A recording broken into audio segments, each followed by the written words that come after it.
ನನ್ನ ಹೆಸರು ಬಸವರಾಜ್ ಮಲ್ಯಾತಳ.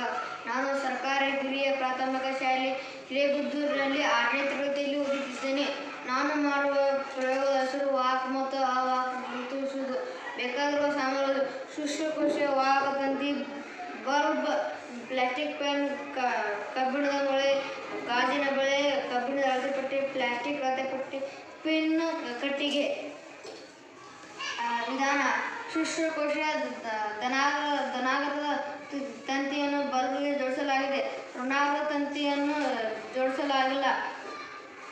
ಇವುಗಳ ನಡುವೆ ಮೊದಲು ಪ್ಲಾಸ್ಟಿಕ್ ಪೆನ್ ಇಟ್ಟಾಗ ಬಲ್ಬ್ ಬೆಳಗುವುದಿಲ್ಲ, ಕಾರಣ ಅವಾಹಕ. ಕಬ್ಬಿಣದ ಮೊಳೆ ಇಟ್ಟಾಗ ಬಲ್ಬ್ ಬೆಳಗುತ್ತದೆ, ಕಾರಣ ಕಬ್ಬಿಣದ ಮೊಳೆ ವಾಹಕ.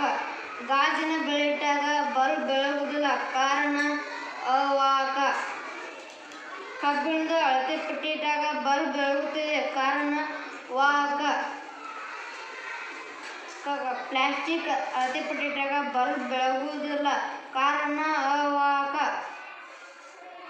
ಪಿನ್ ಇಟ್ಟಾಗ ಬಲ್ಬ್ ಬೆಳಗುತ್ತದೆ, ಕಾರಣ ವಾಹಕ.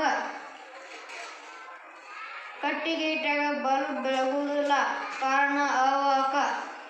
ಯಾವ ವಸ್ತುಗಳು ವಿದ್ಯುತ್ತನ್ನು ಹಾಯ್ದು ಹೋಗಲು ಬಿಟ್ಟುಕೊಡುತ್ತವೆಯೋ ಅದುವೇ ವಾಹಕ. ಯಾವ ವಸ್ತು ವಿದ್ಯುತ್ತನ್ನು ಹಾಯ್ದು ಹೋಗಲು ಬಿಟ್ಟುಕೊಡುವುದಿಲ್ಲವೋ ಅದುವೇ ಅವಾಹಕ. ಧನ್ಯವಾದಗಳು.